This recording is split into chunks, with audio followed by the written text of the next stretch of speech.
Bonjour et bienvenue sur la chaîne de Nanto le Gobelin Noob. Aujourd'hui, on est sur le fascicule numéro 55 et la peinture de notre maison en chantier. Alors, on a monté notre maison en travaux, comme on l'a vu la dernière fois, et maintenant, on va passer à sa peinture. Alors, il faut être très clair, on va pas être sur une peinture qui va être très compliquée. Pourquoi ? Le premier élément, c'est que c'est un élément de décor.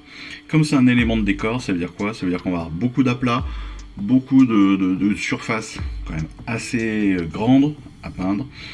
Donc, forcément, ça va être plus facile que beaucoup de peintures qu'on a pu faire jusqu'à maintenant. Ça, c'est le premier élément. Ensuite, on va utiliser assez peu de peintures différentes. Donc ça aussi, ça va nous faciliter la vie.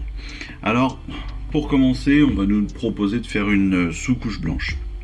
Pourquoi ? Parce que d'habitude, très régulièrement, on nous propose de faire des sous-couches noires, et en particulier avec les villes du fiel obscur par exemple.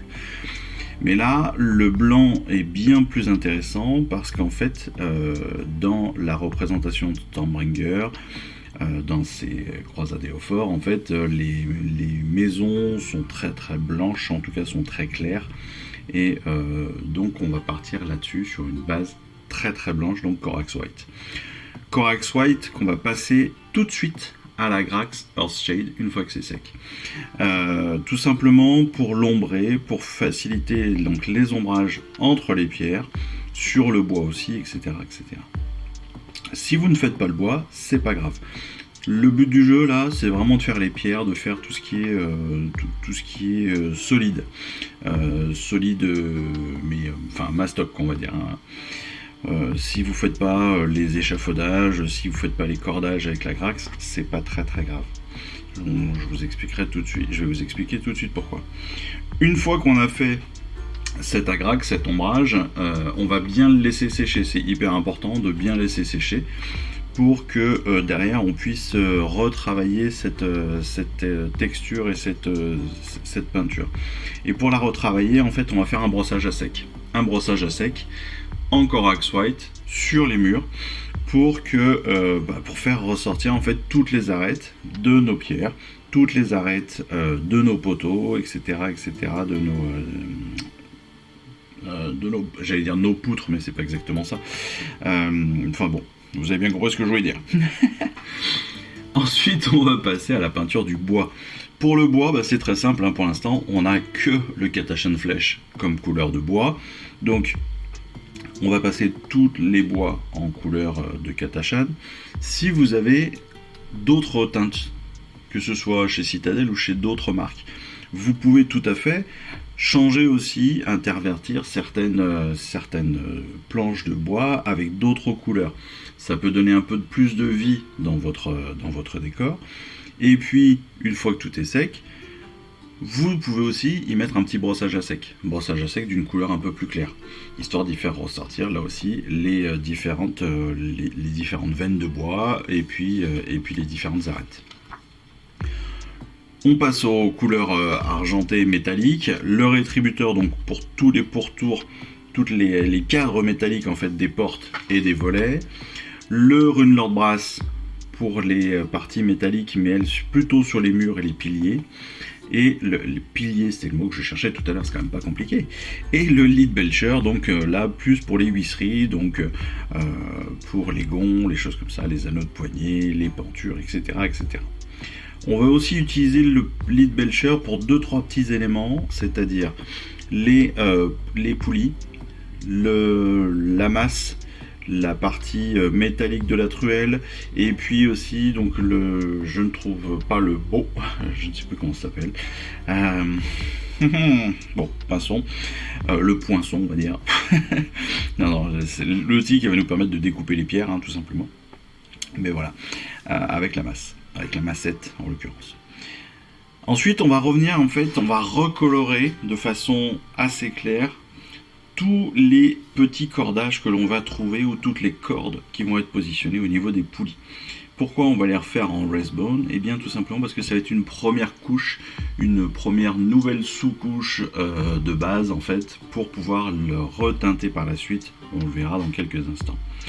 On va pouvoir faire Utiliser le Dawnstone aussi pour faire le ciment, hein, pour faire tout ce qui est ciment, que ce soit sur notre palette là, sur l'échafaudage, ou bien directement dans le seau. Hein. Attention bien sûr sur ces deux parties là, de ne pas déborder sur le reste évidemment. On va venir ombrer le tout. Alors du Null Oil, on va pouvoir en mettre sur le bois. On va en mettre aussi, on peut venir en mettre sur certains détails comme sur le ciment, hein, sur les pierres, les choses comme cela. On va revenir sur l'Agrax. Alors l'Agrax, on va venir potentiellement abîmer, assombrir le Runelord Brass. On va aussi pouvoir s'en servir en particulier pour aller approfondir l'écriture sur les murs. Alors ça, vous pouvez aussi le faire directement à la peinture avec des couleurs plus sombres ou même plus chatoyante, hein, si ça vous amuse. Vous pouvez le faire de façon plus colorée. Si par exemple là j'ai par exemple une X-Ray Flame, ça marche très très bien.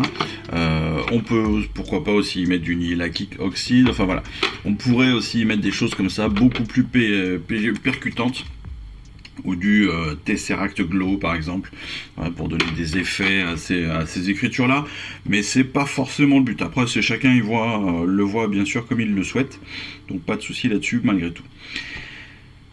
On va passer ensuite tous les cordages au Skeleton Horde. Donc on revient sur tous les cordages et on fera attention donc à tout cela, et on va repasser dessus pour leur donner cette teinte très naturelle au final, de cordes en chambre, cordes un petit peu anciennes comme on peut le trouver sur les cordes qu'on utilise habituellement.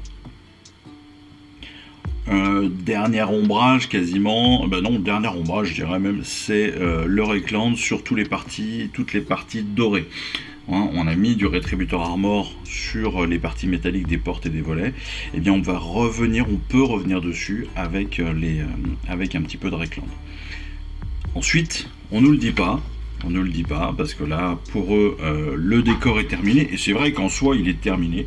On peut tout à fait l'utiliser de cette façon là, il est amplement utilisable, il est parfait, je veux dire, il rend très très bien comme ça, il suffit de le voir, il est très très beau comme ça, mais derrière on peut aussi encore l'améliorer.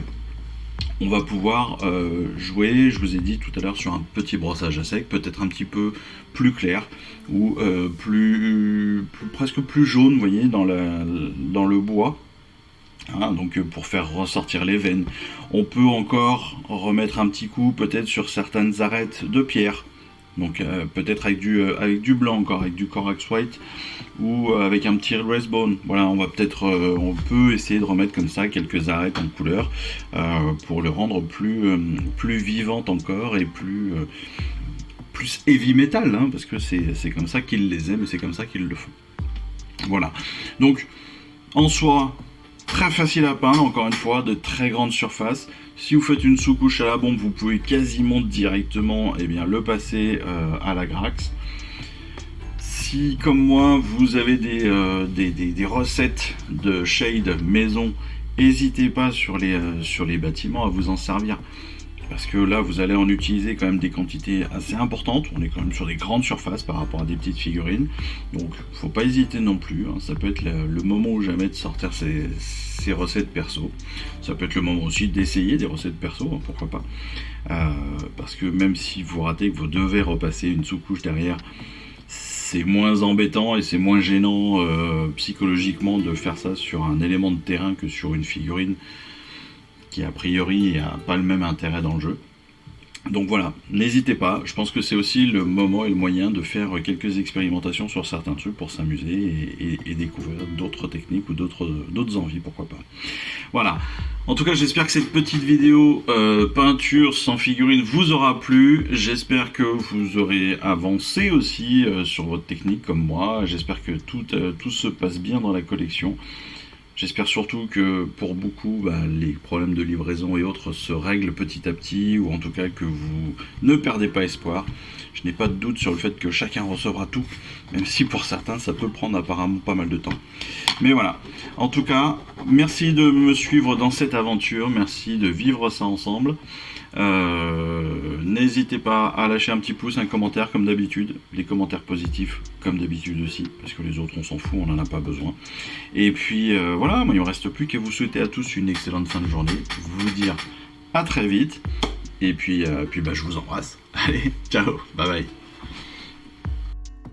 Je vous remercie d'avoir suivi cette vidéo. Si ça vous a plu, eh bien abonnez-vous, lâchez un petit like et un commentaire, et suivez-moi sur Instagram où je poste régulièrement des photos de mes dernières réalisations et dernières peintures. Et puis comme il est maintenant de tradition sur la chaîne, je vous souhaite une excellente fin de journée et surtout, lisez bien, collectionnez bien, assemblez bien, peignez bien et jouez bien. Allez, je vous embrasse et puis je vous dis à très vite. Allez, ciao, bye bye.